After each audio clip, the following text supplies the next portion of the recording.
అదే రీతిలో మనం ఇప్పుడు మరి అంటే దేవుని దినాన్న మరి మనము నేర్చుకునే బిడ్డలుగా నుంచి చూసినప్పుడు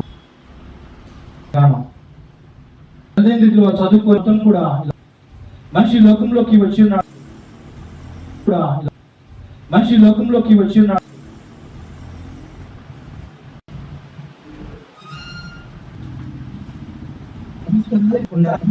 తనదే నా రీతిలో ఆలోచన చేస్తున్నాడు అటువంటి విషయం మీకు నేను తెలియపరుస్తున్నాను. దేవునికి ఒక చిత్తం ఉన్నదని ప్రతి మనిషి కూడా నెరవేర్చాలని ఆలోచన కలిగి లేడు మనిషి తనదైన రీతిలో ఆలోచన చేస్తున్నాడు. కానీ దేవుని చిత్తాన్ని గురించి ఆలోచన చేస్తున్నాడా అని మనం పరిశీలన చేసినప్పుడు ప్రతి మనిషి కూడా ఆసక్తి కలిగి దేవుని పట్ల ఎంతవరకు ఆసక్తి కలిగి ఆయన గురించి ఆలోచన చేస్తున్నప్పుడు మనం ఈ లోకంలో చూసినప్పుడు ప్రతి మనిషి కూడా ఆశ అనేటువంటిది ఉన్నది. మరి దేవునికి కూడా ఆశ ఉన్నది, ఆయనకంటూ ఒక ఆసక్తి ఉన్నది, ఆయనకంటూ ఒక ఉద్దేశం ఉన్నది, ఆయనకంటూ ఒక కోరిక ఉన్నది. మనుషులు మాత్రమే జీవిస్తున్నట్టు మనకు ఈ లోకంలో ఉన్నప్పుడు ఒక ఉద్దేశం అనేది ఉన్నది. కోరిక అనేది ప్రతి మనిషి కూడా ఉన్నది. ప్రతి మనిషికి ఒక సంకల్పం అనేటువంటిది ఉన్నది. ప్రతి మనిషి కూడా ఆనందం అనేటువంటిది కోరుకుంటున్నాడు. మరి మనిషి మాత్రం జీవిస్తున్నాడు మనకు ఇటువంటివి ఉన్నప్పుడు దేవునికి ఆయనకు ఒక ఉద్దేశం లేదంటారా? ఆయనకంటూ ఒక ఇష్టం లేదంటారా? ఆయనకంటూ ఒక చిత్తం ఉన్నదని, ఆయనకంటూ ఒక కోరిక ఉన్నదని, ఆయన కూడా ఆనందపడేటువంటి వాడుగా ఉంటున్నాడని మనం ఎప్పుడైనా గమనించామా? మన కోరికలు అన్ని కూడా మనం ఆనందపడాలని మనం ఆలోచన చేస్తున్నాం. వచ్చామని మనం గమనించాలి. కూడా ఉన్నవి దేవునికి లేకపోతే మన ఆనందాన్ని మన ఇష్టాన్ని మన కోరికలు నెరవేర్చుకునే వారికి ఉంటున్నామా? ఏ రీతిగా ఉన్నది మన ఆలోచన? ఆలోచన చేస్తున్నాడు ఆయన నీ నా గురించి ఆలోచన చేస్తున్నాడు. ఆయన చిత్తాన్ని నెరవేర్చుకునేగా నా కుమారుడు కుమార్తెలుగా ఉండాలని ఆయన ఆలోచన కలిగి ఏర్పరచుకున్నాడని నీవు నేను ఎప్పుడైనా గుర్తించామా? ఆయనకు ఉద్దేశం ఉన్నది, ఆయనకు ఉద్దేశం ఉన్నది, ఆయనకు ఒక కోరిక ఉన్నది. ఏంటండి? దేవుని చిత్తము నెరవేర్చాలి, ఏ రీతిగా నెరవేర్చాలి అని ప్రశ్నించుకున్నప్పుడు ఏంటండి ఆయన చిత్తము, ఏంటండి ఆయన ఉద్దేశము అని మనం బైబిల్ గ్రంథాన్ని పరిశీలన చేసినప్పుడు మత్తయి సువార్త 6వ అధ్యాయం 10వ వచనం మనకు తెలిసినటువంటి లేఖన భాగము, నీ చిత్తము పరలోకమందు నెరవేరునట్లు భూమి ఎందుకు నెరవేరును గాక తన కుమారుడు ద్వారా మాట్లాడుతున్న మాట మనం పరిశీలన చేస్తే మత్తయి సువార్త 6వ అధ్యాయం 10వ వచనం పరిశీలన చేసినప్పుడు మన బైబిల్ గ్రంథాన్ని పరిశీలన చేసినప్పుడు దేవుని తన చిత్తాన్ని తన ప్రజల్లోనూ తన ప్రజల ద్వారాను ఈ భూమి మీద జరిగించుటకు ఇష్టపడుతున్నాడు. ఆయన ఇష్టపడ్డాడు కాబట్టి ఆయన స్తుతించాలని, మహిమపరచాలని, గణపరచాలని ప్రేమ చేత క్రీస్తులో నిన్ను నన్ను ఏర్పరచుకున్నాడని నీవు నేను ఎప్పుడైనా ఆలోచన కలిగి ఉన్నామా? ఏందండి ఆయన చిత్తము? దేవుని చిత్తము అంటే దేవుని నీవు నేను బ్రతకాలి. ఇందాక చదివినటువంటి లేఖన భాగాలు మన కూడా దేవుని చిత్తాన్ని పరిశీలించి సృష్టించబడిందని, ఆ సృష్టి యావత్తు కూడా దేవుని చిత్తాన్ని నెరవేరుస్తుందని నీవు నేను ఎప్పుడైనా ప్రశ్నించుకున్నామా? 4వ అధ్యాయము 11వ వచనం పరిశీలన చేసినప్పుడు మనకి ఈ రీతిగా రాయబడి ఉంటుంది. గొప్ప మాట అక్కడ మనకు చెప్పబడి ఉన్నది. యుగములు జీవించితివి, నీ చాములు పొందు నరుడా నీవు సమస్తమును సృష్టించితివి. సమస్త సృష్టి కూడా ఆయన సృష్టించాడు. ఆయన చిత్తాన్ని బట్టే ఆయన చిత్తాన్ని నెరవేర్చడం కోసము అవి చేయబడను, అవి ఉన్నాయంటే ఆయన చిత్తాన్ని నెరవేర్చాలని. ఒక మనిషి మాతృగా జీవిస్తానని ఆయన చిత్తాన్ని నెరవేర్చాలని అవి సృష్టించబడ్డాయి. ఆయన చిత్తాన్ని అవి నిత్యము సృష్టిస్తూ భయపరుస్తూ గణపరచాలని అవి సృష్టించబడ్డాయని. సృష్టి యావత్తు కూడా ఆయన్ను దేవుని సృష్టిని తన చిత్తము బట్టి సృష్టించబడి ఉన్నామని నడుస్తున్నామని నీవు నిన్ను ఎప్పుడైనా గమనించామా? ఒక మనిషి మాత్రలుగా ఉన్నటువంటి మనము దేవుని చిత్తాన్ని నెరవేరుస్తుందండి సృష్టి యావత్తు కూడా. మనం నెరవేరుస్తున్నామా? ఏ రీతిగా ఉన్నాం మనం? ఇంకా మనం చూసినట్లయితే కీర్తన గ్రంథం 135వ అధ్యాయం లేఖన భాగాలను పరిశీలన చేసినప్పుడు, ఇందాక చదివినటువంటి లేఖన భాగాలను పరిశీలన చేసినప్పుడు 135వ అధ్యాయం, దావీదు రాసిన కీర్తన 135వ అధ్యాయము 6వ వచనం పరిశీలన 135వ అధ్యాయము 6వ వచనం పరిశీలన చేసినప్పుడు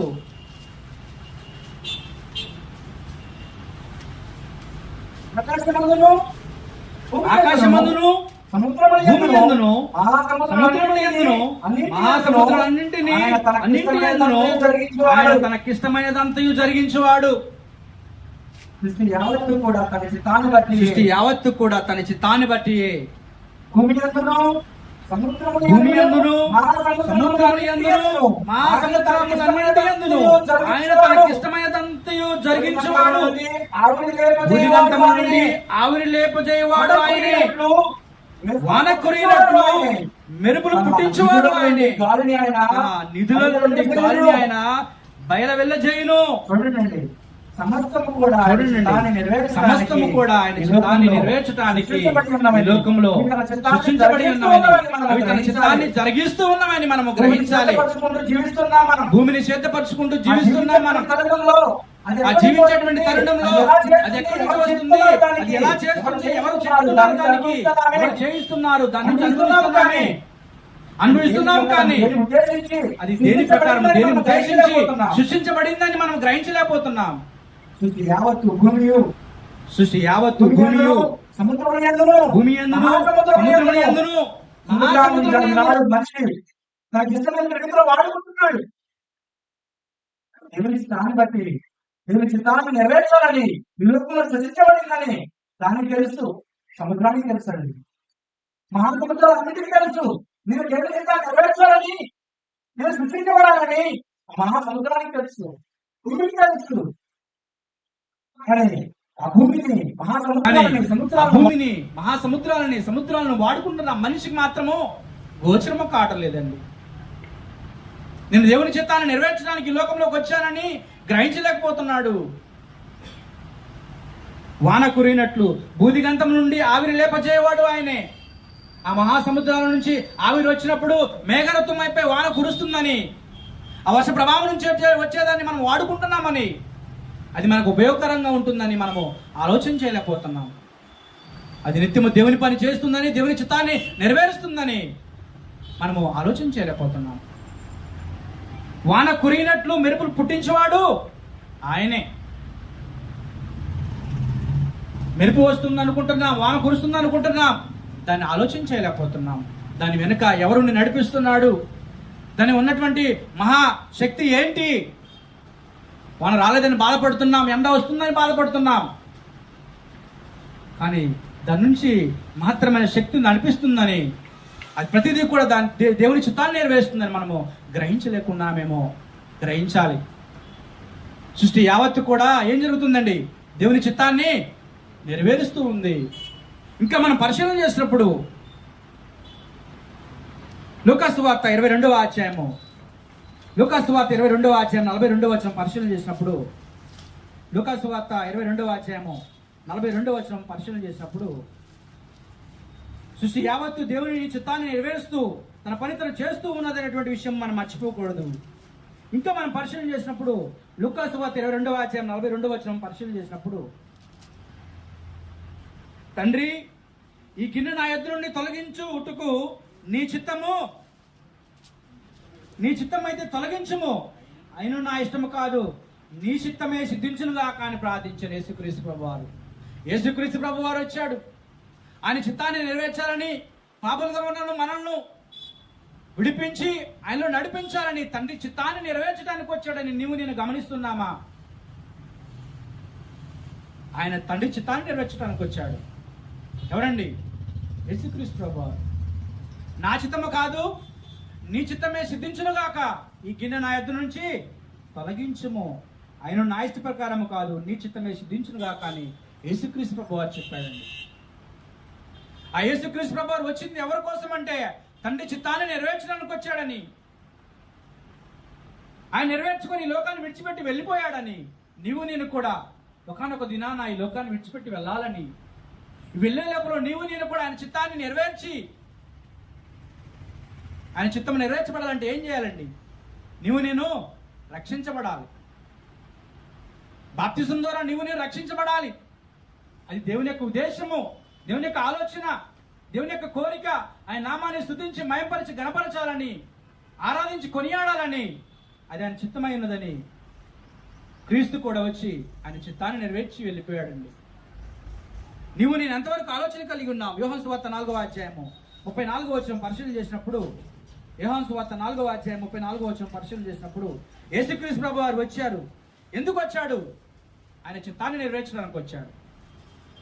నీవు నేను ఎందుకు వచ్చాం అనేటువంటిది నీవు నేను పరిశీలన చేసుకోవాలి. యోహాను సువార్త 4వ అధ్యాయం 34వ వచనం పరిశీలన చేసినప్పుడు, యేసు వారిని చూచి నన్ను పంపిన వాని చిత్తము నెరవేర్చుటయు ఆయన తన పని తుదముట్టించుట నాకు ఆహారమై ఉన్నది. యేసుక్రీస్తు ప్రభు వారు చెప్తున్నాడండి. యేసుక్రీస్తు ప్రభు వారు ఆయన జీవించడానికి లోకంలో రాలేదు.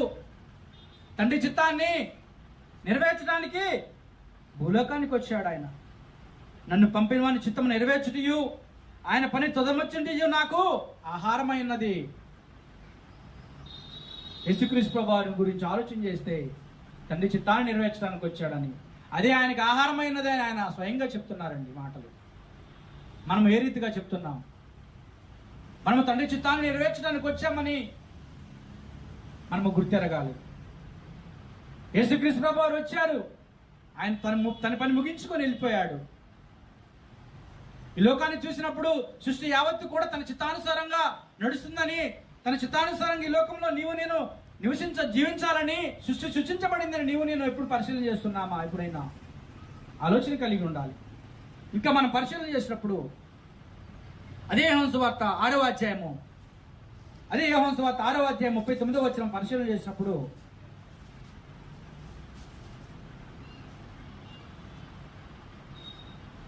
ఆయన నాకు అనుగ్రహించిన దాని అంతటిలో నేనేమీ పోగొట్టుకొనక అంత్య దినము నేను లేపుటయే నన్ను పంపిన వాని చిత్తమైనది. ఆయన చిత్తాన్ని బట్టి యేసుక్రీస్తు ప్రభు వారు ఏంటండి, ప్రతి మనిషి కూడా ఆయన నాకు అనుగ్రహించిన దాని అంతటిలో నేనేమి పోగొట్టుకొనక అంత్య దినమున దాన్ని లేపుటయే నన్ను పంపిన వాని చిత్తమైనది. ప్రతిదీ కూడా తండ్రి చిత్తము నెరవేర్చబడటానికి అంత్య దినమున ప్రతిదీ ఆయన చెప్పిన మాటను బట్టి మనం చూస్తే అంత్య దినమున ఏం చేస్తుందండి? ఇక్కడ అంత్య దినమున సహోదరులు చదవాలండి ఒకసారి.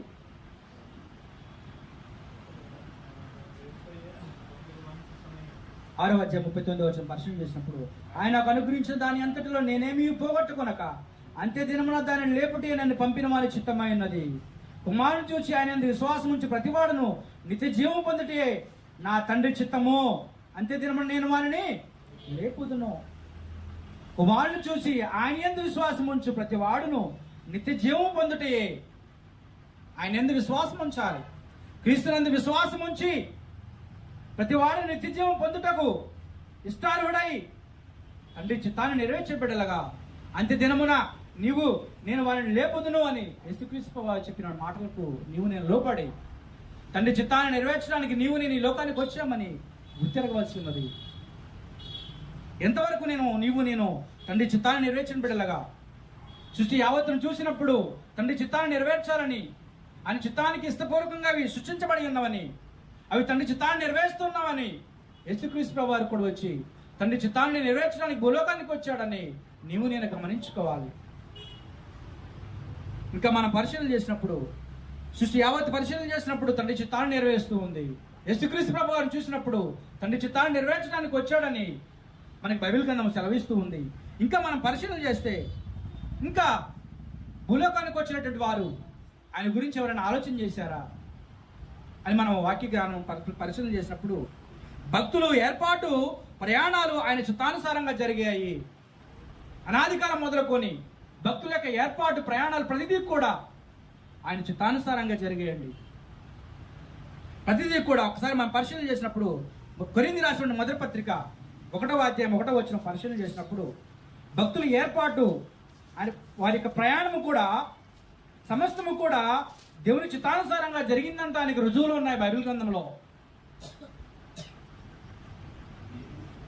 దేవుని చిత్తము వలన యేసుక్రీస్తు యొక్క అపోస్తులుగా ఉండుటకు పిలువబడిన పౌలును సహోదరుని సొనేస్తేనును ఒకసారి చూసినట్లయితే దేవుని చిత్తము వలన ఏంటంటండి, దేవుని చిత్తము వలన యేసుక్రీస్తు యొక్క అపోస్తలుగా ఉండుటకు పిలువబడిన పౌలును, అపోస్తలుడైన పౌలు గారు చెప్తున్న మాటల నుంచి దేవుని చిత్తము వలన వాళ్ళు నడిపించబడ్డారు. ఆయన చిత్తము లేకుండా వాళ్ళు నడిపించబడలేదు. ఆయన నడిపించుకున్నాడు అటు బిడ్డలను. ఈనాడైతే నీవు నేను ఏ రీతిగా నడిపించబడుతున్నాం? సృష్టి యావత్తు ఆయన చిత్తానుసారంగా నడిపించబడుతున్నది. యేసుక్రీస్తు ప్రభువు వారు ఆయన చిత్తానుసారంగా నడిచారు. ఆయన చిత్తం నెరవేర్చాలని, నీవు నేను నిత్య జీవం పొందుకోవాలని చెప్పి వెళ్ళిపోయారు. భక్తుల గురించి ఆలోచన చేసినప్పుడు దేవుని చిత్తానుసారంగా వాళ్ళు నడిచారని నీకు నాకు అర్థం కావాలి. భక్తుల ప్రయాణాల గురించి ఆలోచన చేసినప్పుడు అపోస్తలుడైన పౌలు గారు చెప్తున్న మాటల్లో ఆయన చిత్తానుసారంగా దేవుని చిత్తము వలన యేసుక్రీస్తు అపోస్తలుగా ఉన్నటకు పిలువబడిన పౌలును అని పౌలు గారు చెప్తున్న మాటలు మనం పరిశీలన చేసినప్పుడు అపోస్తలుడైన పౌలు గారు కూడా భక్తుల యొక్క ఏర్పాటు ప్రయాణము ఆయన చిత్తానుసారంగా జరిగాయని మనం ఆలోచన చేస్తున్నామా? ఈ సృష్టిని గురించి ఆలోచన చేసినప్పుడు నువ్వు నమ్మటం లేదేమో. యేసుక్రీస్తు ప్రభువు వచ్చినాక నువ్వు నమ్మటం లేదేమో. పరిశుద్ధ గ్రంథంలో స్వయంగా రాయబడినట్టు అపోస్తలుడైన పౌలు గారు చెప్తున్న మాటల్లో ఆయన చిత్తానుసారంగా దేవుని చిత్తము వలన సాక్షాత్తు ఆయన చెప్తున్న మాటలను బట్టి ఆయన నువ్వు నమ్ముతున్నావా? ఆయన చిత్తాన్ని నీవు నేను నెరవేర్చడానికి ఈ లోకంలోకి వచ్చామని నీవు నేను గమనిస్తున్నామా? రోమిలికి రాసిన పత్రిక 1వ అధ్యాయము 9వ వచనం ఒకసారి పరిశీలన చేద్దాం. రోమిలికి రాసిన పత్రిక 1వ అధ్యాయము 9వ వచనం పరిశీలన చేసినప్పుడు 1వ అధ్యాయం 9వ వచనం పరిశీలన చేసినప్పుడు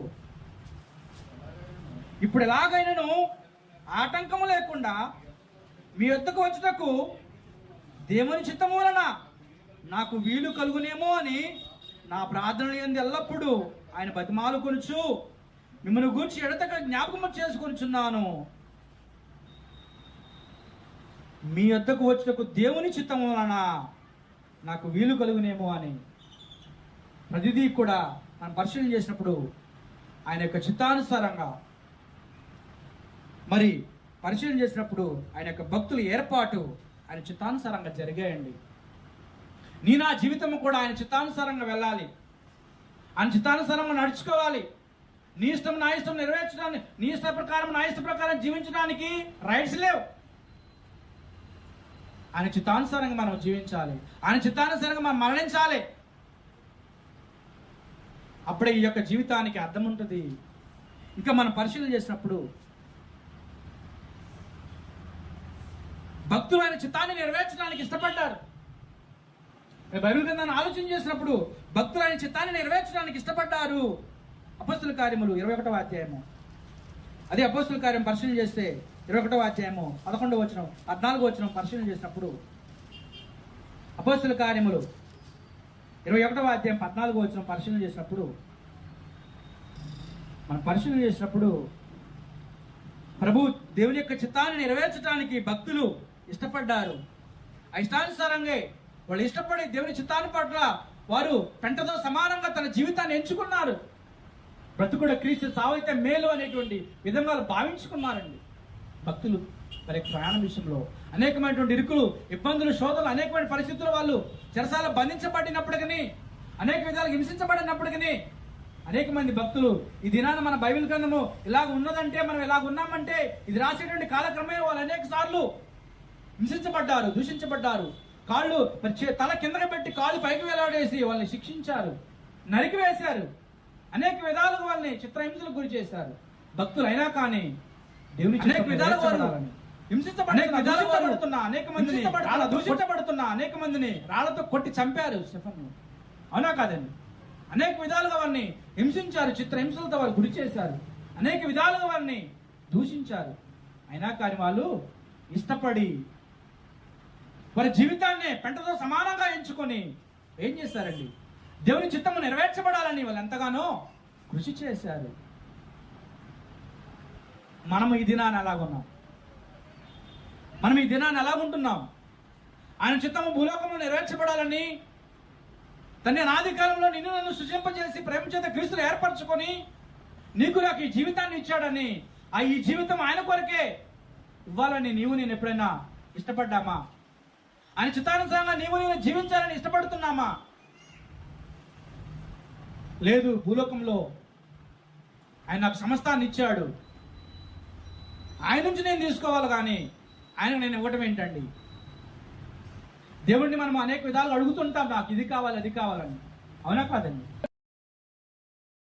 పాలినప్పుడు ఆరోగ్యం దయచేయి దేవా, ఏదైనా ఇరుకులు ఇబ్బందులు వచ్చినప్పుడు నాకు దాని నుంచి తొలగించి దేవా.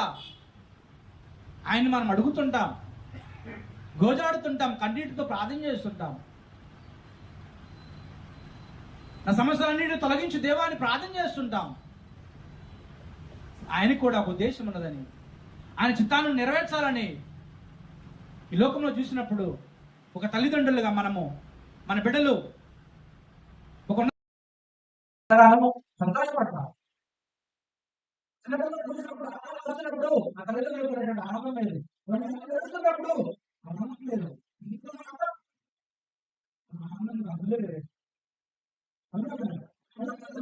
ఇప్పుడు తన స్కూల్లో టాప్ అయినటువంటి ఆ వ్యక్తి గురించి తల్లిదండ్రులు ఎంతగానో సంతోషపడుతున్నారు. స్కూల్ యాజమాన్యం నుంచి వాళ్ళు ఇచ్చినటువంటి సర్టిఫికేట్స్ బట్టి తల్లిదండ్రులు వాళ్ళు ఎంతగానో పొందిపోతున్నారు. మీరు జాబ్ సంపాదించుకున్నప్పుడు వాళ్ళు ఎంతగానో ఆనందిస్తున్నారు.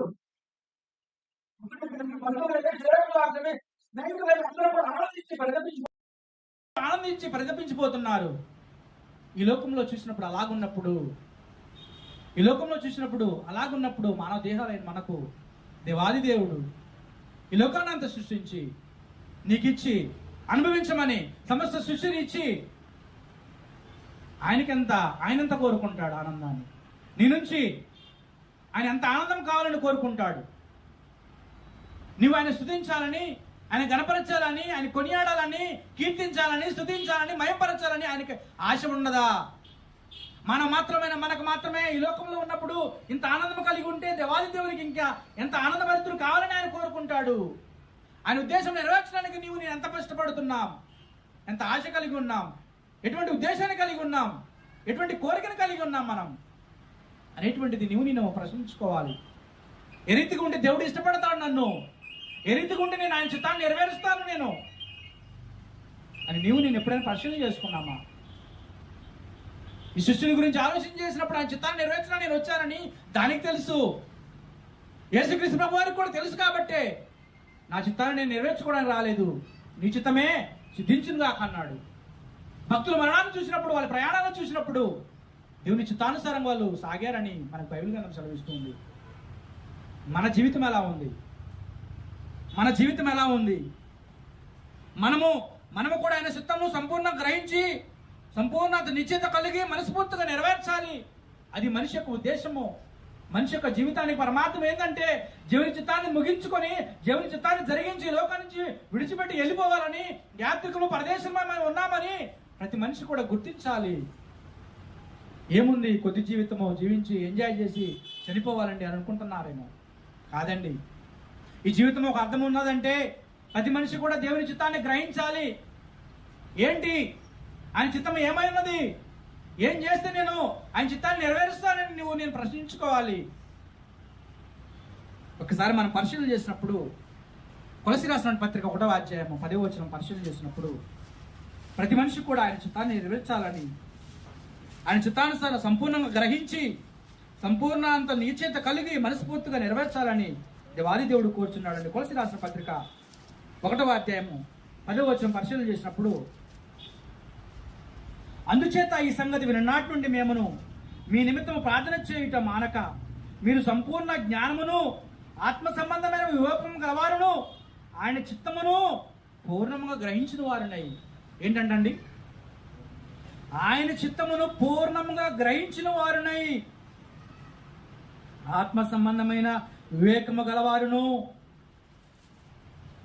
జ్ఞానమును ఆత్మ సంబంధమైన వివేకము గలవారును ఆయన చిత్తమును పూర్ణముగా గ్రహించిన వారునై. వివేకం కలిగి ఉండాలంటండి. ఏం కలిగి ఉండాలంట? జ్ఞానమును వివేకమును కలిగిన వారునై. ఆ జ్ఞానము వివేకములు ఈనాడు మనిషికి ఉన్నవా? ఆ జ్ఞానం వివేకములు ఉండి మనిషి దేవుని చిత్తాన్ని గ్రహించడానికి ఇష్టపడుతున్నాడా? జ్ఞానము వివేకము కలిగి నీవు ఏం చేయాలట? ఆయన చిత్తమును పూర్ణంగా గ్రహించిన వారునై ప్రతి సత్కార్యములలో సఫలులగుచు దేవుని విషయమైన జ్ఞానమందు అభివృద్ధి పొందుచు అన్ని విషయములలో ప్రభువును సంతోషపెట్టినట్లు ఏంటండి, అన్ని విషయములలో ప్రభువును సంతోషపెట్టినట్లు ఆయనకు తగినట్లుగా నడుచుకోవాలననియు ఆనందముతో కూడిన పూర్ణమైన ఓర్పును దీర్ఘశాంతమును కనపరచినట్లు ఆయన మహిమా శక్తిని బట్టి సంపూర్ణ బలముతో బలపరచబడవలననియు తేజోవాసులైన పరిశుద్ధుల స్వాస్యములో పాలువారమగుటకు మనను పాత్రులుగా చేసిన తండ్రికి మీరు కృతజ్ఞతాస్తులు చెల్లింపవలననియు దేవుని బతిమాలు కొడుచున్నాను అని చిత్తాన్ని నెరవేర్చడానికి సంపూర్ణముగా ఏంటండి, పూర్ణముగా గ్రహించాలట. వెలితిగా కాదు. ఆ టబ్బులో నీళ్ళు ఉన్నాయంటే పూర్ణంగా ఉన్నట్లు, నీళ్ళు సగం ఉన్నాయంటే లేనట్లు, అసంపూర్ణంగా ఉన్నట్లు. దేవుని గురించి నేను తెలుసుకుంటున్నానని నువ్వు అనుకుంటున్నావేమో, దేవుని గురించి నాకు తెలుసని నువ్వు అనుకుంటున్నా, భ్రమపడుతున్నావేమో. మనము సంపూర్ణముగా పూర్ణంగా తెలుసుకోవాలట. ఎలాగా? జ్ఞానము కలిగి వివేకము కలిగి ఆయన తెలుసుకోవాలట. నాకు తెలుసు, నేను ఆరాధనకు వస్తున్నా, ప్రతి ఆదివారం ప్రార్థనకి వస్తున్నా వెళ్తున్నా అని అనుకుంటున్నావేమో, మనం భ్రమపడుతున్నావేమో. లేదు, దేవుని గురించి జ్ఞానము వివేకము పూర్ణముగా తెలియపరచబడాలి ప్రతి మనిషికి కూడా. అప్పుడు తెలియపరచబడినప్పుడే మనము దేవుని చిత్తం ఏదో గ్రహిస్తాము, గుర్తెరుగుతాము. లేకపోతే గ్రహించడానికి లేదు. పూర్ణముగా గ్రహించిన వారినై ప్రతి సత్కార్యములలో సఫలగుచు అంటే ప్రతి విషయంలో మనము విజయము సంపాదించాలి. సఫలగుచు విజయం పొందుకుంటూ దేవుని విషయమైన జ్ఞానమందు అభివృద్ధి పొందుచు. ఎలాగట? దేవుని విషయమైన జ్ఞానమందు అభివృద్ధి పొందుచు అన్ని విషయములలో ప్రభును సంతోషపెట్టినట్లు దేవుని జ్ఞానమందు అభివృద్ధి పొందాలి. ప్రతి విషయంలో దేవుని సంతోషపెట్టాలట. నేను ఎంతవరకు సంతోషపెడుతున్నావు? ప్రతి విషయంలో దేవుని సంతోషపెడుతున్నామా? ప్రతి విషయంలో మన జీవితంలో ఈనాడు మనది కాదు, నిన్నటివారం మనం. ఎప్పుడు వెళ్ళిపోతాం మనకు తెలీదు. ఆయన చిత్తాన్ని ఇంకెప్పుడు గ్రహిస్తాం? గ్రహించకుండా చనిపోతే మన పరిస్థితి ఏంటి అని మనం ప్రశ్నించుకోవాలి. ప్రశ్నించుకున్న నాడు నీవు నేను జ్ఞానము గలవారము, ప్రశ్నించుకున్న నాడు నీవు నేను వివేకము గలవారము. లేకపోతే మనము జ్ఞానవంతులం కాదు, ఆయన చిత్తాన్ని నెరవేర్చేటువంటి బిడ్డలం మనం కాదు. ఎప్పుడైతే జ్ఞానము కలిగి వివేకము కలిగి ఆలోచన శక్తి కలిగి మనము ఆలోచన చేస్తామో అప్పుడు మాత్రమే దేవుని చిత్తాన్ని మనము నెరవేర్చేటప్పుడు. అందుకే అంటున్నాడు, జాగ్రత్తగా చెప్తున్న మాటలు అక్కడ, ఆయన చిత్తము పూర్ణంగా గ్రహించిన వారునై ప్రతి సత్కారంలో సఫలగుచు దేవుని విషయమైన జ్ఞానమందు అభివృద్ధి పొందుచు. దేవుని విషయమైన జ్ఞానం మనం అభివృద్ధి పొందాలి. ఈ లోక జ్ఞానము కాదు, దేవుని విషయమైన జ్ఞానమందు అభివృద్ధి పొందుచు ప్రతి విషయంలో ఆయన సంతోషపెట్టినట్లు ఆయనకు తగినట్లుగా నడుచుకున్న వాళ్ళని ఆయన సంతోషపెట్టాలి. ఆయన సంతోషపెట్టి ఏం చేయాలట? ఆయనకు తగినట్టుగా నడుచుకోవాలి. ఆయన తగినట్టుగా నడుచుకుంటున్నామని మనం భ్రమపడుతున్నామేమో. ఒకసారి మనము ఆనందముతో కూడిన పూర్ణమైన ఓర్పును దీర్ఘశాంతమును కనపరిచినట్లు. ఆనందముతో కూడిన పూర్ణమైన ఓర్పు అంటండి. ఏంటంటే ఇది కూడా పూర్ణమైన ఓర్పు అంటే దానికి ఇక యేసుక్రీస్తు ప్రభువు ఎంతగా ఓర్చుకున్నాడంటే ఆయనలో పూర్ణమైనటువంటి ఓర్పు ఉంది. అసంపూర్ణంగా ఆయన ఓర్చబడలేదు. ఎంతగా అంటే బాధించబడినంతగా, శిలువపై వేలాడే విధంగా మరి కూర్చున్నా కానీ, ఆయన హింస పెట్టినా కానీ అటువంటి ఓర్పు నీవు నేను కలిగి ఉండాలి. ఆనందముతో అటువంటి ఓర్పు నీవు నేను కలిగి మరి దీర్ఘశాంతమును కనపరిచినట్లు ఆయన మహిమాశక్తిని బట్టి సంపూర్ణ బలముతో బలపరచబడవాలని. ఆయన మహిమాశక్తితో నీవు నేను బలపరచబడాలి. ఆయన జ్ఞానము నీవు నేను నింపుకొని, ఆయన యొక్క వివేకము నీవు నేను కలిగి, ఆయన సంతోషపెడుతూ, ఆయన ఎందుకు నడుచుకుంటూ నీవు నేను అలాగా జీవించాలని ఆయన చిత్తాన్ని బట్టి, ఆయన చిత్తము పూర్ణము గ్రహించిన వారిని నీవు నేను పరిశుద్ధుల స్వాస్యంలో, తేజోవాసులైన పరిశుద్ధుల స్వాస్యంలో పాలువారమగుటకు మనను పాత్రలుగా చేసిన తండ్రికి మీరు కృతజ్ఞతాస్తులు చెల్లించాలని. అది దేవుని చిత్తమైనది. ఆ రీతిగా ఉంటున్నామా మనం? ఓర్పు కలిగి ఆయన యొక్క అడుగుజాడలేదు నడుచుకుంటూ, ఆయన సంతోషపెడుతూ దేవుని విషయమైన జ్ఞానం ముందు అభివృద్ధి పొందుచు ఆయన చిత్తాన్ని జరిగిస్తూ మనం ముందుకెళ్తున్నాము. ఏ రీతిగా ఉంటున్నాం, మన జీవితం ఏ రీతిగా ఉంటుంది, ప్రతి మనిషి కూడా ఆలోచించాల్సిన విషయం ఇది. ప్రతి మనిషి కూడా ఈ లోకంలో జీవిస్తున్నాడే కానీ ఎందుకు వచ్చాడో ఎందుకు వెళ్ళిపోతున్నాడో తెలియని పరిస్థితి. ప్రతి మనిషి కూడా దేవుని చిత్తాన్ని నెరవేర్చాలని లోకానికి వచ్చాడని, ఆయన చిత్తాన్ని గ్రహించేటువంటి ప్రతి మనిషి కూడా ఆయన చిత్తాన్ని గ్రహించాలని, ప్రతి మనిషి కూడా ఈ యొక్క జీవితాన్ని ఇచ్చాడని గ్రహించట్లేదండి. ప్రతి మనిషి కూడా ఆలోచించాల్సినటువంటి విషయము ఆయన చిత్తము. ఆయన చిత్తము నెరవేర్చడానికి ఈ లోకమంతా సృష్టించబడింది. ఈ లోకమంతా కూడా ఆయన సృష్టిస్తుంది. ఈ లోకమంతా కూడా ఆయనకి రణపరుస్తూ ఉంది. ఈ లోకమంతా కూడా ఆయన కొనియాడుతూ ఉంది, భయంపరుస్తూ ఉంది. అందుకని ఆయన తన చిత్తాన్ని నెరవేర్చడానికి భూలోకము సమస్త సముద్రాలు, మహాసముద్రాలను ఆయన సృష్టించాడు. ఈ గాలిని వీచినట్లును మెరుపు వచ్చినట్లును ఆయన సృష్టించాడు.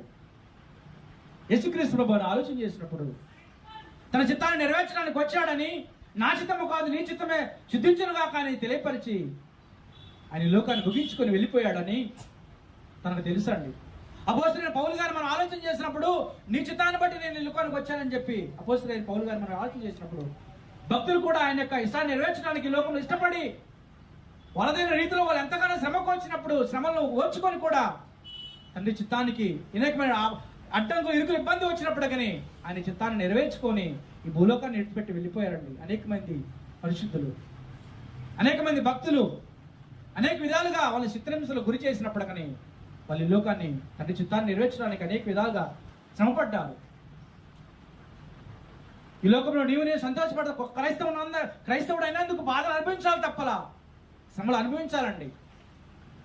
నేను సంతోషపడతానని అనుకుంటున్నావేమో, క్రైస్తవుడు అయితే నాకు ఆనందం వస్తుందని అనుకుంటున్నావేమో, క్రీస్తునందుంటే నువ్వు శ్రమపడాలి. క్రీస్తునందుంటే నువ్వు శ్రమ పాలవుతావు కంపల్సరీ. నువ్వు దేవుని చిత్తాన్ని బట్టి వారి శ్రమల నుంచి కూడా నువ్వు విడుదల పొందేవాడిగా ఉంటావు, ఆనందపడేవాడిగా ఉంటావు, సంతోషించేవాడిగా ఉంటావు. ఏ రీతిగా ఉన్నాం మనం? ఆయన చిత్తాన్ని నీవు నేను నెరవేర్చాలి, సంపూర్ణంత నీ చేత కలిగి మనస్ఫూర్తిగా నెరవేర్చాలి. అది దేవుని చిత్తమైనది. ఈ భూలోకానికి రావడానికి నీకు నా గల కారణము ఆయన చిత్తము తెలుసుకోవాలండి. ఏంటి ఆయన చిత్తము అంటే సంపూర్ణ నీవు నేను బాప్తిసం పొందుకొని చనిపోవాలి. నీవు నేను బాప్తిసం పొందుకొని ఈ యొక్క ప్రాణము ఉన్నంతగానే ఆయన చిత్తము ఎరిగి నీవు నేను బాప్తిసం పొందుకొని మరణించవలసినటువంటి బాధ్యత నీకు నాకు. ఎపిసి రాసిన పత్రిక 5వ అధ్యాయం పరిశీలన చేసినప్పుడు 5వ అధ్యాయము 17వ వచనం పరిశీలన చేసినప్పుడు ఎపిసి రాసిన పత్రిక 5వ అధ్యాయం 17వ వచనం పరిశీలన చేద్దాం. ఇందు నిమిత్తము మీరు అవివేకులు కాక ప్రభు యొక్క చిత్తమేంటో అవివేకులు కాక అంటే ఏమైపోయారండి? అవివేకులు అయిపోయారు. అవివేకులు కాక అంటే ఏం జరిగినట్టు అక్కడ అవివేకులుగా ఉన్నారు కనుక ఆదిమ సంఘంలోనే మీరు అవివేకులు కాక ఏంటట ఒకసారి చదవండి బ్రదర్. ఇందు నిమిత్తం మీరు అవివేకులు కాక ప్రభు యొక్క చిత్తం ఏంటో గ్రహించుకునుడి. ప్రభు చిత్తం ఏంటో మనం గ్రహించుకోవాలి. ఏందండి ప్రభు చిత్తము? ప్రభు ఎందుకు వచ్చాడండి ఈ లోకానికి? ఏంటి ప్రభు చిత్తం ఏంటి? ఎందుకు వచ్చాడు యేసుక్రీస్తు ప్రభువు? పాపములో ఉన్న మనలను పాపం నుంచి విడుదల కలుగజేసి నిన్ను రక్షించడమే యేసుక్రీస్తు ప్రభువు చిత్తమైనది. ఈ గిన్నెను ఆయన నుండి తొలగించము, నీ చిత్తమే కానీ నా చిత్తము కాదు. యేసుక్రీస్తు ప్రభువు వచ్చినటువంటి పరిస్థితులు మనం ఆలోచన చేసినప్పుడు నీ చిత్తమే నా చిత్తము కాదు, నీ చిత్తమే సిద్ధించునుగాక. లేకపోతే ఆయన పాపరహితులుగా ఉన్నటువంటి ఆయన మీద పాపము భరించబడుతుంది, ఆయన మీదకి వెళ్ళిపోతుంది పాపము. దాని నుంచి తొలగించమన్నాడు ఆయన. ఈ లోకము ఆయన్ని పాపాత్ముడు చేసేసింది, సిలువుగా వేసేసింది. ఆయన సిలువు మానంపై వేలాడాడు నిన్ను నన్ను రక్షించడానికి. అదే ఆయన చిత్తమైనది. నిన్ను నన్ను రక్షించాలనేటువంటి మెయిన్ కాన్సెప్ట్ ఆయన రావడము. నీ ఆత్మ నా ఆత్మ నశించిపోకూడదని, నీ ఆత్మ నా ఆత్మ రక్షించబడాలని ఆయన ఈ లోకానికి వచ్చాడండి. అదే మెయిన్ పాత్ర యేసుక్రీస్తు వారు. నశించిపోయేటువంటి అనేక ఆత్మల పట్ల నా బిడ్డలు నా ఎద్దకు ఎలా వస్తారు అని తండ్రి దేవుడు అనాది కాలంలోనే ఆదాము పాపం చేసినప్పుడు ఆయన వేసినటువంటి రక్షణ సంకల్పమే యేసుక్రీస్తు ద్వారా జరిగించాలని, అదే ఆయన చిత్తము. నిత్య జీవం పొందుకోవటమే నీవు నేను ఇందా చెప్పడం లేఖన భాగాలు చూసినప్పుడు నిత్య జీవం పొందుకోవటమే. నీవు నేను ఈ యొక్క బ్రతుకునిచ్చినటువంటి దేవునికి, దేవుడు ఈ బ్రతుకునిచ్చాడు, ఈ బ్రతుకిచ్చినటువంటి దేవునిది, ఈ యొక్క జీవితము దేవునిది అని నీవు నేను ఎరగాలని, ఈ సృష్టి ద్వారా ఎరగాలని, యేసుక్రీస్తు ద్వారా ఎరగాలని ఆయన చిత్తము నీవు నేను నెరవేర్చుకొని బాప్తిసం పొందుకొని చనిపోవాలి, నిత్య జీవం పొందటమే ఆయన చిత్తమైనది. నీవు నేను నిత్య జీవం పొందటానికి ఇష్టపడుతున్నామా? అశ్రద్ధ కలిగి ఉన్నావేమో. అలాగా ఆయన చిత్తము గురించి నువ్వు తెలుసుకోకుండా చనిపోతే నీ నా బ్రతుకు వ్యర్థము. ఈ బ్రతుకు వ్యర్థమండి. ఈ లోకం ఎంత సంపాదించుకొని, ఒక లోకం అంతా సంపాదించుకొని తన ప్రాణం పోగొట్టుకుంటే వానికేమి ప్రయోజనకరము? ఈ లోకంలో నువ్వు ఎంత సంపాదించుకున్నా, నేను ఎంత సంపాదించుకున్నా, చివరికి ప్రాణం పోతుందండి. ప్రాణం పోయినప్పుడు ఏ ఉపయోగం? ఆయన చిత్తాన్ని గ్రహించకుండా నీవు నేను ప్రాణాలు విడిపెడితే ఏ ఉపయోగం ఉంది? ఏ ఉపయోగం లేదు, నిరుపయోగం. ఈ జీవితమే ఆ బ్రతికిచ్చిన దేవుని మర్చిపోయి నీ ఇష్టానుసారంగా బ్రతికి చనిపోతున్నాయేమో. నీవు నేను చనిపోతే ఉత్తమమైనటువంటి విషయము గ్రహించాల్సిన పత్రిక 6వ అధ్యాయం, ఎఫెసీయులకు రాసిన పత్రిక 6వ అధ్యాయం 6వ వచనం పరిశీలన చేసినప్పుడు, మనుషులను సంతోషపెట్టు వారు చేయనట్లు కంటికి కనబడుకే కాక క్రీస్తు దాసులమని ఎరిగి దేవుని చిత్తమును మనఃపూర్వకంగా జరిగించుచు మనుషులు చేసినట్లు కాక ప్రభువునకు చేసినట్లే ఇష్టపూర్వకంగా సేవ చేయుడి. దేవుని చిత్తమును మనఃపూర్వకంగా జరిగించుచు, మనస్ఫూర్తిగా ఏంటంటండి, మనస్ఫూర్తిగా మనము దేవుని చిత్తాన్ని నెరవేర్చాలి. నువ్వు ఇష్టపడాలి. నువ్వు దేవుని చిత్తాన్ని నెరవేర్చడానికి, దేవుని కోరికను, దేవుని సంకల్పాన్ని, ఆయన ఆలోచనను, ఆయన ఆనందాన్ని నువ్వు నేను నెరవేర్చాలంటే నువ్వు నేను ఇష్టపడాలి. మనపూర్వకంగా నీవు నేను దేవునికి ఇవ్వాలండి. నీ యొక్క హృదయాన్ని నా హృదయాన్ని దేవునికి ఇవ్వాలి. ఆయన కోరుకోవట్లేదు నీ దగ్గర నుంచి, నా దగ్గర నుంచి ఆస్తులు కోరుకోవట్లేదు, అంతస్తులు కోరుకోవట్లేదు, వజ్ర వాటీరాలను కోరుకోవట్లేదు. ఆయన ఏం కోరుతున్నాడండి? నీ హృదయాన్ని నాకు ఇవ్వమంటున్నాడు. ఆయన ఏమన్నాడండి? నీ హృదయాన్ని ఇవ్వమంటున్నాడు. నీ దగ్గర నుంచి ఏం కోరుకుంటున్నాడు? భూమిని కోరుకుంటున్నాడా? ఆస్తులు కోరుకున్నాడా? అంతస్తులు కోరుకున్నాడా? వజ్ర వైటీరాలు కోరుకున్నాడు? ఆయన లేదు. ఏం కోరుకుంటున్నాడు? నీ హృదయము నాకేమో, నా కుమారుడా, నీ హృదయము నాకేమంటున్నాడు ఆయన. నువ్వు నిత్య జీవం పొందుకో నాయనా అని నీకు నాకు ఎంతగానో సమమిస్తున్నాడు. నువ్వు నేను బ్రతికున్నామంటే ఈ దినాన అనేక మంది బిడ్డలు చనిపోయారు. బ్రతికున్నామంటే నీకు నాకు అవకాశం ఇచ్చాడు ఆయన. ఎందుకు? ఆయన గురించి తెలుసుకుంటామని, ఆయన యొక్క చిత్తాన్ని నెరవేరుస్తామని, ఆయన మాటకు లోబడి జీవిస్తామని, ఆయన కట్టడల విధులు ఆజ్ఞలను మనం పాటిస్తామని. నీకు నాకు ఆయుష్నిచ్చాడండి, ఆరోగ్యాన్ని ఇచ్చాడు. మంచి ఆరోగ్యం కలిగి ఉన్నామంటే ఆయన చిత్తం నెరవేర్చాలని అవకాశాన్ని ఇచ్చాడు. అవకాశాన్ని మనము ఉపయోగించుకోవాలి. ఉపయోగించుకోండి. అశ్రద్ధగా ఉన్నామేమో, అశ్రద్ధగా ఆలోచన కలిగి ఉన్నామో. అందుకేమన్నాడు? దేవుని యొక్క జ్ఞానం విషయంలో మనం అభివృద్ధి పొందొచ్చు. ఇందాక చదివిన లేఖన భాగాలు ఆలోచన చేస్తే, వివేకము గలవారవై, జ్ఞానము గలవారై దేవుని యొక్క జ్ఞానం అభివృద్ధి పొందొచ్చు. ఆయన మాటను తృణీకరిస్తున్నావేమో, ఆయన మాటకు లోపడకుండా సైడ్గా నెట్టేస్తున్నావేమో ఆయన మాటలను. తస్మాత్ జాగ్రత్త. ఆయన మాట ఎంతో విలువైనదని, ఆయన మాట ఎంతో అమూల్యమైనదని నీవు నేను ఏం చేయాలా? గ్రహించుకోవాలి. ఆయన మాటకు లోపడాలి. సృష్టి యావత్తు కూడా ఆయన మాటకు లోబడుతుందని, సృష్టి యావత్తు కూడా ఆయన మాట ప్రకారం సృష్టించబడిందని నీవు నేను కూడా ఆయన స్వహస్తాలతో చేయబడ్డామని గుర్తెరుగుతున్నామా? ఆయన మాట శక్తి గలది. ఆయన మాటలో ఎంతో పవర్ ఉంది. ఆ మాట చేతే సమస్తము సృష్టించబడిందని, ఆ మాట ద్వారా ఆయనలో ఉంచి వచ్చిన జీవము నీవు నేను అయి ఉన్నామని, ఆయన స్వహస్తాలతో తయారు చేయబడ్డామని నేను గ్రహిస్తున్నామా? ఎందుకో వస్తున్నాంలే, వెళ్ళిపోతున్నాంలే. ఆయన మాటలు అనేక సార్లు వింటున్నాము, అనేక బోధలు వింటున్నాం, అనేక పాటలు పాడుతున్నాం, కానీ ఆయన మాటలకు మాత్రము లోబడుతున్నామా లేదా అనేటువంటిది నేను పరిశీలన చేసుకోవాలి. ఎబ్రిల్ రాసిన పత్రిక 10వ అధ్యాయము, ఎబ్రిల్ రాసిన పత్రిక 10వ అధ్యాయము 36వ వచనం పరిశీలన చేసినప్పుడు, ఎబ్రిల్ రాసిన పత్రిక 10వ అధ్యాయం 36వ వచనం పరిశీలన చేసినప్పుడు 36వ వచనం పరిశీలన చేసినప్పుడు, మీరు దేవుని చిత్తమును నెరవేర్చిన వారనై వాగ్దానం పొందిన నిమిత్తము మీకు ఓరిమి అవసరమైనది. ఇక కాలము బహు కొంచెముగా ఉన్నది, వచ్చుచున్నవాడు ఆలస్యం చేయకవచ్చును.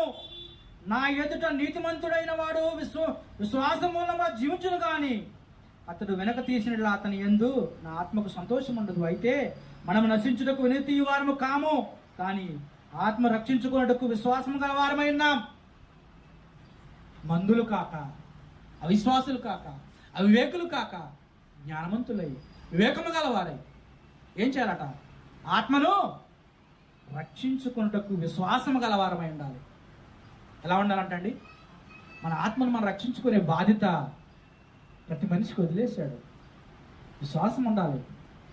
విశ్వాసం లేకపోతే వచ్చున్నవాడు ఇక బహుకాలము కొంచెముగా ఉన్నది. ఎంత ఉందంటండి టైము? మీరు దేవుని చిత్తము నెరవేర్చిన వారై వాగ్దానం పొందిన నిమిత్తము మీకు ఓరిమి అవసరమైనది. ఇక కాలం బహు కొంచెంగా ఉన్నది. వచ్చుచున్నవాడు ఆలస్యం చేయకవచ్చును. ఎప్పుడు వస్తాడో ఆయన మేఘరుడు, ఎప్పుడు వస్తాడో తెలియదు. దొంగ వచ్చినట్లు ఆయన వస్తాడు, ఎప్పుడు వస్తాడో తెలియదు. మనము ఎప్పుడు వెళ్ళిపోతామో తెలియదు. ఈలోపు ఏం చేయాలట? ఏం చేయాలంటండి? నా ఎదుట నీతిమంతుడైన వాడు విశ్వాసం మూలముగా జీవించును. నీతిమంతుడు ప్రతి ఒక్కడు ఏం చేయాలట? నా నీతిని, రాజ్యాన్ని మొదట వెతకండి. నా ఎదుట నీతిమంతుడైన వాడు, ఆయన కోసం నీతిగా బ్రతకాలని ఉద్దేశించిన వాడు నీతిమంతుడైన విశ్వాసములుగా జీవించును గాని అతడు వెనక తీసినడలా అతని యందు నా ఆత్మకు సంతోషం ఉండదు. అయితే మనం నశించుటకు వెనక తీవారము కాదు. నువ్వు నశించిపోవాలని వెనక వెళ్దామని అనుకుంటున్నావేమో, కానీ ఆత్మ రక్షించుకున్నటకు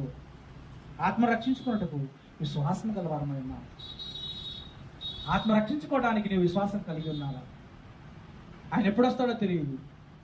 వచ్చేవాడు కాలం బహు కొంచెంగా ఉన్నది. వచ్చుచున్నవాడు ఆలస్యం చేయకు వస్తాను అంటున్నాడు. నువ్వు ఇంకా ఆలస్యం చేస్తున్నావేమో. ఈ ప్రాణం ఎప్పుడు పోతుందో తెలియదు. ఈ ప్రాణం ఆవిరి వంటిది, గాలి బుడగ వంటిది. ఇప్పుడు వెళ్ళిపోదు. ఇంతలోనే కనబడి అంతలోనే మాయమైపోయేటువంటి ఆవిరి వంటిది. ఆనాడు చూసినప్పుడు మెతుషెలా గారు 969 సంవత్సరాలు బతికున్నాడండి. అత్యధిక కాలం బతికినటువంటి మెతుషెలా గారు. అది కన్నా మనం పరిశీలన చేసినప్పుడు 4వ అధ్యాయంలో 960 సంవత్సరాలు బతికాడు. మోషే గారి కాలంలో వచ్చినప్పుడు సమయం కుదించబడింది. అబ్రహాం గారి కాలం నుంచి, మోషే గారి కాలం నుంచి దావీదు గారికి వచ్చినప్పుడు ఎంతవరకు కుదించబడిందండి? మీ ఆయుష్ కాలము 75 సంవత్సరాలు, అధిక బలమైన 80 సంవత్సరాలు. ఈ దినాన కొత్త నిబంధన మనం పరిశీలన చేసినప్పుడు యాకోబు రాసిన పత్రికలో మీ జీవం ఏపాటిది? మీరు ఇంతలోనే కనబడి అంతలోనే మాయమైపోయే ఆవిరి వంటిది. మన కొండ డేక్ష ఉడుగుతున్నప్పుడు మొద తీసినప్పుడు ఆవిరి ఫ్రాక్షన్ ఆఫ్ సెకండ్స్ ఇలా తీసినప్పుడు చల్లటి గాలి తోలినప్పుడు నీళ్లు కారిపోయేటుంది. అంటే మానవునికి ప్రాణానికి లేదు, సమయం లేదు. నరులారా తిరిగి రండి అని ఆయన పిలుచుతున్నాడు. ఆయన ఎప్పుడు నన్ను పిలుస్తాడో తెలియదు. జాగ్రత్త. వెనకడుగు వేస్తున్నామేమో, మనము విశ్వాసంలో వెనకడుగు వేస్తున్నామేమో. ఇంకా దినాలు ఉన్నాయి కదా, నాకు జీవితం ఉంది కదా అని మనం వెనకడుగు వేస్తున్నామేమో. లేదు, సమయం లేదు. ఆవిరి వంటి యొక్క జీవితానికి నేనేం చేయాలా? జాగ్రత్త వహించాలి. ఇక జీవితము తక్కువగా ఉన్నదని, బహు కొంచెంగా ఉన్నదని వచ్చేవాడు మేఘారుతుడై వేగంగా వస్తానంటున్నాడు. ఆయన చిత్తము నెరవేర్చడానికి నేను వచ్చామని, ఆయన చిత్తం ఏమై ఉన్నదో నేను గ్రహించుకోవాలని విశ్వాసము మూలముగా మనము ఏం చేయాలట? విశ్వాసం కలిగిన వారమై, ఆత్మ రక్షించుకున్నట్టు విశ్వాసం కలిగిన వారమై ఉన్నాము ఉండాలి. మన ఆత్మ రక్షించుకోవడం కోసం నీవు నేను ఎంతవరకు ప్రయాసపడుతున్నావు? ఆయన చిత్తాన్ని నెరవేర్చడానికి నేను ఎంతవరకు ప్రయాసపడుతున్నావు? నేను గమనించుకోవాల్సినటువంటి విషయం అనేది. ప్రియ సహోదరి సహోదరులారా, దేవుడు ఈ లోకాన్ని సృష్టించాడు. అది తండ్రి చిత్తాన్ని నెరవేరుస్తూ ఉంది. యేసుక్రీస్తు ప్రభువు వారు వచ్చారు, తండ్రి చిత్తాన్ని నెరవేర్చుకుని వెళ్ళిపోయారు, ఈ లోకాన్ని విడిచిపెట్టి వెళ్ళిపోయారు. భక్తులు ఎంతగానో శ్రమపడ్డారు, ఆయన చిత్తాన్ని నెరవేర్చాడు. మనం కూడా ఆయన చిత్తాన్ని నెరవేర్చాలని, నిన్న ఆత్మ రక్షించుకునేటువంటి అవకాశము ఉన్నదని నమ్మి బాప్తిజం పొందిన రక్షించబడను, నమ్మని వానికి శిక్ష విధించబడను. అది నీ ఇష్టానికి వదిలేశాడు ఆయన, అది నీ ఇష్టానుసారంగా వదిలేశాడు. నీవు నేను విశ్వాసం కలిగి మన ఆత్మను రక్షించుకునే బిడ్డలుగా మనం తగ్గించుకొని ఎంతో ఓర్పు గలవారమై, సంపూర్ణమైన ఓర్పు కలవారమై మనం తగ్గించుకొని తండ్రి చిత్తాలను నెరవేర్చిన బిడ్డలుగా క్రీస్తును కలిగిన మనసును మనం కూడా కలిగి ఉండి విశ్వాసమందు ఆత్మచేత మనము ఆత్మ ఎదుగుదలలో ముందుకు వెళ్ళేటువంటి బిడ్డలుగా మనం తగ్గించుకొని ఉండాలని నన్ను నేను హెచ్చరించుకుంటూ మీ అందరినీ హెచ్చరిస్తూ ఇటు అవకాశం ఇచ్చినటువంటి దేవాది దేవునికి కొద్ది దాసులు తెలియపరుస్తూ ఇటు రీతిగా మాట్లాడటకు నాకు ఇచ్చినటువంటి అవకాశాన్ని బట్టి దేవాది దేవుని స్థుతులు తెలియపరుస్తూ నా సహోదరులు వీళ్ళు మనోహరాన్ని ఎక్కువ అదే రీతిగా సహోదరులు కిషోర్ గారికి నాకు నా తెలియపరుస్తూ స్థానిక సంఘాన్ని అందరికీ నాకు నా తెలియపరుస్తూ కొద్ది మాటలు ముగిస్తున్నాను. అందరికీ వందనాలు. అధ్యక్ష వారికి వందనాలు.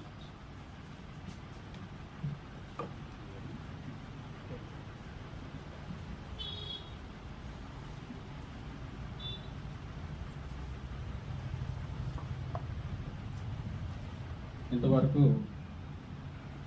దేవుని చిత్తం గురించి సహోదరులు తెలియజేసి ఉన్నారు. దేవుని యొక్క చిత్తము మనము ఇష్టపూర్వకంగా జరిగించే కార్యక్రమం. అది మన పైకి మనుషులకు కనపడే విధంగా వేషధారణ కలిగి దేవుని యొక్క చిత్తం జరిగిస్తున్నామని చెప్పుకోవడం ద్వారా ఎటువంటి ప్రయోజనము ఉండదు. చిత్తం ఎలా జరిగించాలంట? పూర్ణముగా అంటే దాంట్లో ఎటువంటి కలుషితం అనేది లేకోకుండా పూర్ణంగా జరిగించేది దేవుని యొక్క చిత్తం. ఇంకేమంటాడంటే క్రీస్తులకు దాసులమని ఎరిగి. ఎవరికి దాసులం అంటండి? మనుషులకి కాదు. ఈరోజు చాలామంది మనుషులకి దాసులుగా ఉండి మనుషులకి ఎలాగ అనుకూలంగా ఉండాలనుకుంటున్నారు, అలాగే సంఘ కార్యక్రమాలు కూడా జరిగిస్తున్నారు. దేవుని యొక్క కోరిక చెప్పినా, దేవుని యొక్క ఇష్టం చెప్పినా సంఘ కార్యక్రమం జరిగించడంలో చాలామంది విఫలమైపోతున్నారు.